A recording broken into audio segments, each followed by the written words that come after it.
বাংলাদেশ আমরা মাননীয় প্রধানমন্ত্রী দেশরত্ন শেখ হাসিনার নেতৃত্বে অসাম্প্রদায়িক চেতনার ভিত্তিতে হিন্দু মুসলমান বৌদ্ধ খ্রিস্টান সকলে একাকার হয়ে কাঁধে কাঁধ মিলিয়ে বঙ্গবন্ধুর স্বপ্নের সোনার বাংলাদেশ গড়ে তুলব।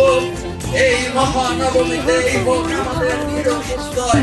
নব সাজে ওঠে সাজিয়ে আকাশে নীলে মেঘের ভেলা আনন্দ হয়ে ভাসে, শিউলি সুরভি মিশে যায় উৎসব উচ্ছ্বাসে, উৎসব উচ্ছ্বাসে, উৎসব উচ্ছ্বাসে, উৎসবে